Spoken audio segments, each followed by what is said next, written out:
In the first 25 years of the 21st century, life changed dramatically. Automobiles, the airplane, radio, telephone, indoor plumbing, electricity. Can you imagine the excitement? So what have we gotten so far in the 21st century? iPhones, social media, and streaming services. I'm not certain life has improved much since the year 2000. In some ways, it's gotten demonstrably worse. Is social media really a good thing? Sometimes I wonder. Now, some of this thinking is the result of a new book out by my friend Chris Buskirk. I met Chris at the Patriot Mobile office a couple of years ago, and I'm a big admirer of his publication, American Greatness.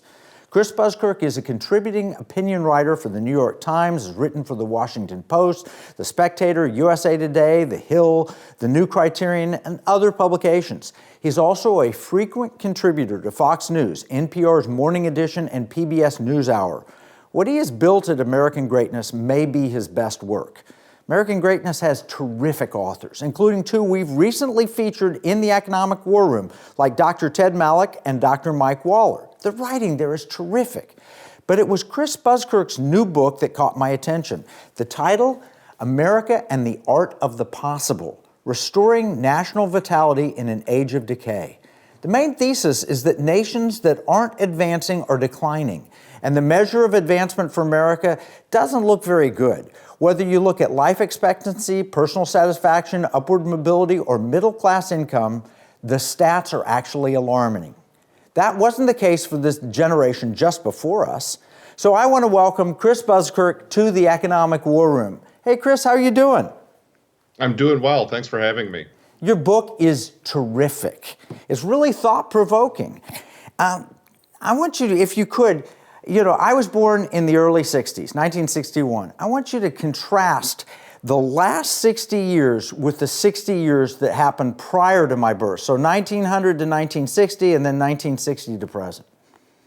Well, you sort of alluded to it, Kevin. The best way I think to maybe make this concrete for folks is you think about what the average American house looked like at 3 points in time: 1900, 1960, and 2020. That would be 60 years gaps between either of those, or you could say 2023, same thing. In 1900, there was no electrification. America hadn't been electrified yet. You didn't have a refrigerator. You didn't have a car. You didn't have a television. You can think about 1900 as almost sort of a jumping off point between the time that was and the time that now is. And there were all these advances that then happened in the early 20th century. By 1960, the whole country effectively had been electrified. I mean, you think about what it took to bring electricity to every house in this country by 1960. I mean, just a tremendous boom period. There was a car in every garage. There were televisions. There were radios. There was jet air travel by that time, just barely. Commercial jet air travel, that age was about to kick off in 64, 65. But it was, quite a different world for the average person in 1960. The suburbs had been built after World War II. It was just a very, very different world than those people who were buying houses in the 50s and 60s after the war. It was a really different world than the world that they had grown up with, and a very different world than the world that their parents had grown up in. And you've kind of jumped forward now from the early 60s to the early 2020s, and you say, well, how have things changed in the last 60 years? And this is sort of a mark of the progress or lack of progress. And we have electricity, and we have refrigerators, and we have TVs, and we have cars in the garage. And, things have changed over that 60 years for sure. The big change is that there are tablets, there are computers, cell phones, as you say, streaming services. That's a major change, for good or ill. I think there's a bit of both. But the only other difference is maybe there's two cars in the garage instead of one, but a car's a car. There's maybe more than one television, and it's a flat screen. It's not a big tube TV. And the refrigerator maybe is, it's a double Sub-Zero instead of an old Westinghouse or something. But the point is that at the margin have been improvements for sure. That the refrigerators today are better, though they don't last as long as the ones that were made 60 years ago. But there's not the fundamental newness. Like there's not that fundamental new technology There's no that is flying cars. There's no wow. I watch 1923 and I watch 1883, and I see massive differences between 1883 and 1923, the precursors to Yellowstone. And I see massive differences between 1923 and when I was a little kid, but I don't see massive differences other than the cell phone and things have gotten smaller and maybe more efficient in some ways. But in general, we don't have the Jetson lifestyle. We don't have the Back to the Future. We're supposed to have hoverboards, right? And we don't even have those. So I see your point. We have not had the innovation breakthroughs on the big scale that we used to have. God, I'm so glad you brought up 1923. So I'm not a huge Yellowstone fan. Please don't stone me, but I love 1883 and 1923. It's kind of like that meme you see sometimes online, how it started and how it's going. And, there's a great scene in 1923 where they go into town. It's kind of what we're talking about. And there's a guy there selling washing machines in front of a store. And he explains how, and this is the way the washing machines were originally sold. They were sold as a rental. And one of the cowboys, I can't remember which one it was. He's kind of screws up his face after the guy explains to him, like, well, we'll give you this now, but then you pay us whatever, $5 a month forever. And he's like, well, if I do that, I guess I'm save time, but then I work for you, right? And I just thought that was like, that was obviously a very intentional line in the movie, and it kind of points to what we're talking about, like. People haven't advanced the technology very quickly, but where a lot of time and effort has gone in more than in the 20s is like, how do you take the same technology and basically enslave people to it and make sure that you can milk money out of them forever? It's kind of like software as a service, right? Everything, it's like you used to be able to just go buy Microsoft Word. Now they want to sell it to you for $10 a month. And it's not that it's gotten any better. It's just they figured out that they have a monopoly. And now you just become kind of a tax cow for them in just a way that you're working for Microsoft or you're working for these other companies. And that does not lead to better outcomes. It doesn't lead to better living standards. No, that's the really financialization of society. I mean, it's the way we own things. It is also the World Economic Forum's threat. They call it a promise, but it's really a threat. You will own nothing and be happy. They're not saying you won't have all these services. It's just you won't own them. You'll be enslaved to them. That's exactly the point. So, Chris, we're going to have to take a break. When we come back, let's talk about what made America great, what changed, and what we need to be doing now to take us back to the American greatness that we grew up with.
We're talking with Chris Buskirk, and Chris, we've been talking about what made America great and the art of the possible. How can we get back there? But individual liberty, the entrepreneurial spirit, these are the things. It was a spirit that made America great, the spirit of liberty. Can you expound on that?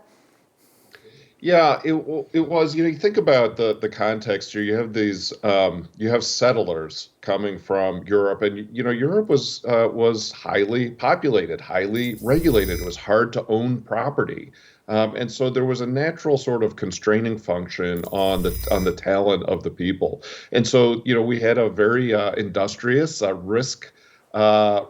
risk-friendly group of people who came to the United States. Why? Because they wanted to make their lives better. They wanted to make their lives better for their families. And I hasten to add, it was quite common, especially early in the founding era in the 17th century. It was pretty common for entire congregations to come. I mean, the Scrooby congregation is the people we know as the Pilgrims. They moved as an entire church congregation. They wanted to make their lives better for their friends, for their church family as well. And those people came to the United States, and they had a tabula rasa. They had a clean slate. There's all this land. There's all these resources. And by the way, that sounds fantastic in one way, and it is. It's also terrifying because there was nothing there. They just had to scratch a new civilization out of the dust of the ground, and they did. And it's one of the most awe-inspiring feats, I think, in human history.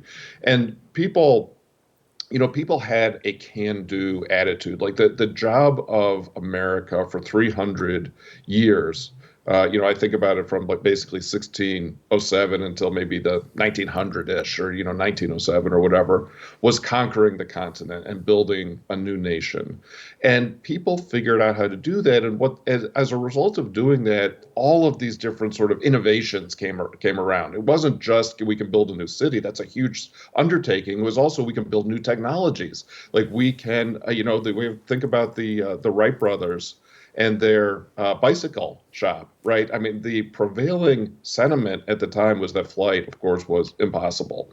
And they did it out of their little bicycle shop and, having been mocked for even trying. And that was pretty, I mean, they are obviously standout people, but that was, I think, a part of the American spirit. Risk-taking.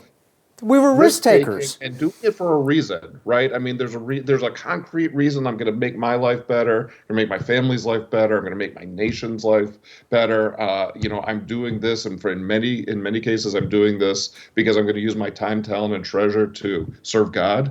And a lot of that has really changed. And part of that maybe is the closing of the frontier, and people don't know what to do next. I do think that's a part of it.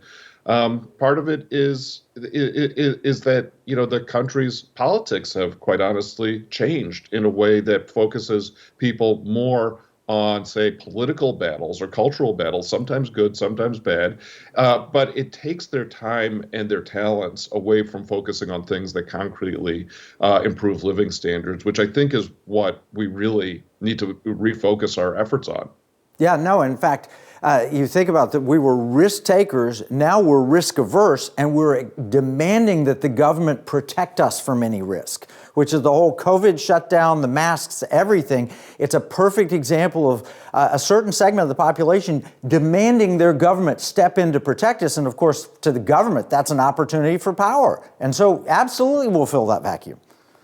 Yeah, I mean, look, one of my main contentions that I make in this book, and that I think is true just in life in general, is that excessive risk aversion actually heightens your risk, right? Life is full of risk. If you try and protect yourself from any downside, you never accomplish anything. And and you talked about it a little bit before. There's only two ways to go in life: up or down, forward or back. Like there's just no neutral, right? So if we're not growing, we're necessarily are shrinking. If our country is not becoming more prosperous, we're going to become poorer. And it's a choice we have to make. And I think that, behind some of this risk aversion, the excessive risk aversion that I think has sort of overtaken a lot of the country, is this thought that kind of like, we're pretty wealthy, things are going pretty good. Let's just pause. Let's hold it right here. And that's how civilizations decay and die. Yeah, and there's a question. And that's why I love the book, America and the Art of the Possible, Restoring National Vitality in an Age of Decay. You decay when you stop. And look, you can see, I read this in one night, marked it up. It's highlighted red, green, orange, all throughout there, red pen, orange highlighter, green highlighter. And it just really does sum up where we were and where we are and where we ought to go. So I love what you're talking about. We have run out of frontier. Really? There's a whole, I took my family from Dallas, Fort Worth to California. We drove across West Texas. I think there's plenty of frontier left. I think there's plenty of opportunity, whether it's space or terraforming the earth, which you talk about. Yeah, that's right. I mean, there was, it was pretty obvious for prior generations of America what to do is just go west, young man, right?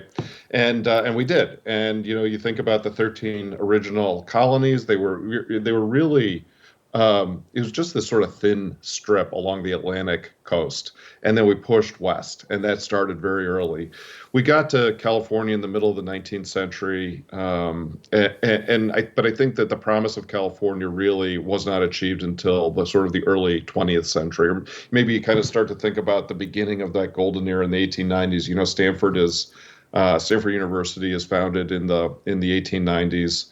But then Los Angeles, one of the largest cities on the planet, one of the two largest cities in this country, it doesn't actually solve its water problem until about 1930, right? And this is a watershed moment. Sorry, I couldn't resist. It's a watershed moment in the history of California and of the West because Los Angeles is in this very arid basin, but they figure out how to build canals and bring water down from the mountains. And then California just explodes, right? It explodes with growth. World War II, of course, just puts that on steroids. And, that was sort of I argue this in the book. I said, that was sort of the apex of the American dream. It was like the California dreaming. It was the Beach Boys. And then, I talk about Doris Day and, all these things that were happening in the 50s and 60s in California. Those big subdivisions are being built. And that was a good thing at the time because people could own their own houses. And then it sort of rolls over with the counterculture. And then you also start to see a lot of the decay and the decline begin in California and infiltrate the rest of the country. Yeah, there's no question California was the American dream when I was growing up, but it now has become an American nightmare in a lot of ways. A lot of problems that they're experiencing in California that we fear will be spreading to the rest of the country and already have. We're going to need to take another break. When we come back, I want to talk about what we can do in the future, and I also want to talk about the new California movement that's just started there.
Talking with Chris Buskirk. He's the author of America and the Art of the Possible. Now, Chris, there's some pretty dire statistics going on. You know, in the past, I guess, couple of decades in particular, we've seen lack of progress, and in a lot of ways, we've seen things get worse. I mean, the basic economic statistics look okay, but the wealth gap has increased.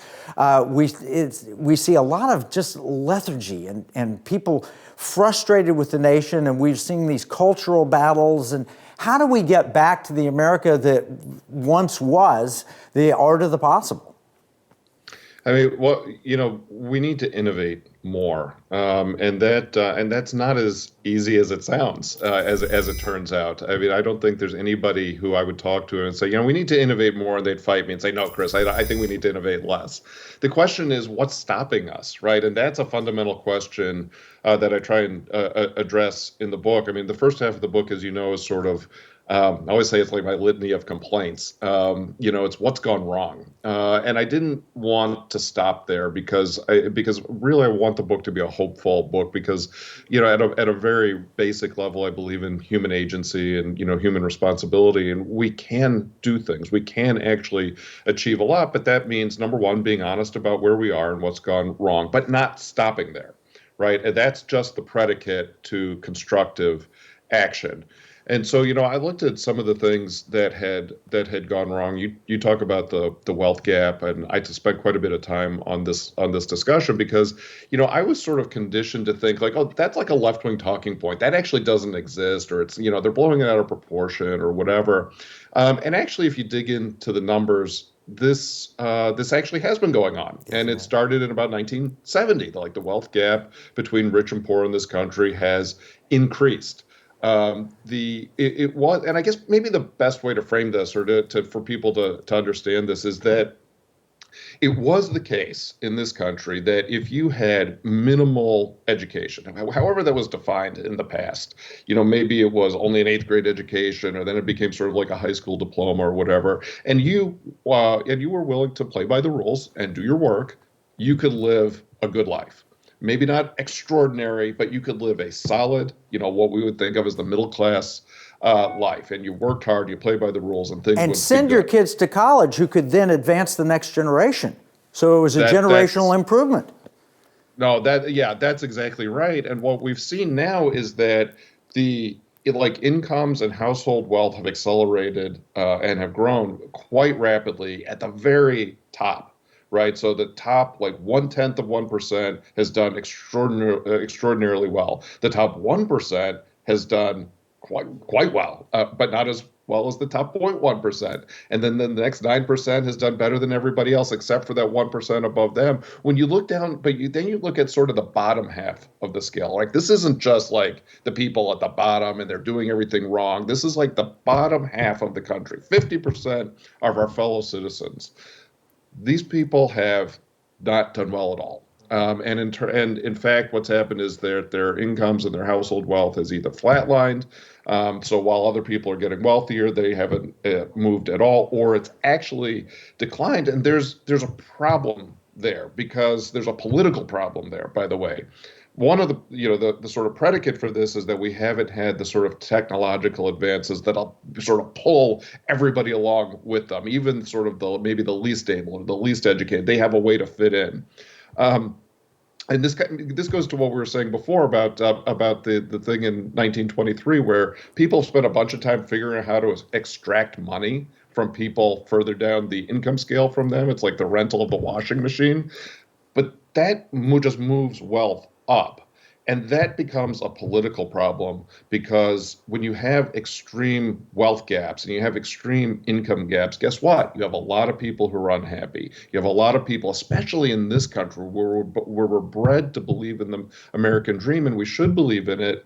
And then when it feels like a broken promise, you wind up getting Bernie Sanders. You wind up getting AOC. You wind up getting all of this tension in our politics because people feel like they were betrayed. Yeah. And so what I propose in the book is let's start to figure out projects that we can work on as a country that actually will be national projects that will make everybody's lives better. Some more, some less, but everybody's moving in the same direction. I've got two thoughts on that. One of them is we mentioned in the last segment, the two Californias. There's a new California which is liberty-minded, and their solution for things is to give us more liberty and opportunity. And the other California, the older California, is more government intrusion. So that's exemplified by San Francisco and Los Angeles, and the rest of California wants more liberty. So they want to go back to the American dream. But the second point I want to make is, and I had this discussion earlier today, if you invested 20, 30 years ago in a startup Apple, in a startup Google, or even Facebook, you had the potential to earn a lot of money as an investor. So it was open opportunity. But more recently, the capital structure, the financialization of the entire economy has now gone against the individual. So if you wanted to buy one great innovation is Uber. In every sense, I believe Uber is superior to a taxi. You don't have to spend $1 million to get a medallion. You know where you're going. You can prearrange your ride. You know who you're riding with. You know when they're picking you up. You know when they're dropping. You can share everything about Uber, and you don't even have to hand over cash. And yet, if you bought Uber on the initial public offering, all the cream was gone. It was taken by that top 0.1% who got in the private equity deal, but the financial markets excluded the average individual from participating. So we need the innovation, but we also need the opportunity to open it up for people to invest. Yeah, I mean, this is exactly right. Now, the early investors in these companies, they take a lot of risk, and they do deserve more reward. But to your point, like that's okay in theory, right? And it works, and that's fine. I mean, it doesn't work maybe as well as it once did. But how do you open up those opportunities more broadly? Right. That's really the question I think you're getting, and I think it's the right question to be asking, because what's happened is that innovation has the way that we have structured things now. Innovation of that type, where you have Uber or you have some of these other tech companies, and not just like software tech, but like biotech or whatever. That is a closed ecosystem where only the wealthiest people can participate, right? And really the idea behind the stock market was sort of the democratization of capital. Everybody had a chance. And what you're getting at here, and I agree with, is that actually the stock market becomes a place where the people who got in early are able to get liquidity for their investments. And this, again, it's a way to like, okay, we took the cream. Now you can have a little bit of the milk, but not too much. You don't get the best part. You just get a little bit of the stuff that's okay. And that's a solving the financialization problem is a big way that I think we can start to move things forward again. Thank you. I think, Chris, you've given us some great ideas in your book. It's the art of the possible. It's the American dream. So I want to thank you so much for being part of the Economic War Room. I learned a lot from Chris Buskirk's book. It's phenomenal. He talks about how innovation can help change the world. So you need to get a copy of this. Follow Chris at AmericanGreatness.com and get a copy of America and the Art of the Possible, Restoring National Vitality in an Age of Decay. Now, I'll summarize all this in the free economic battle plan at EconomicWarRoom.com. Remember, what we see as a marketplace, our enemies view as a battle space. This is Kevin Freeman from the Economic War Room.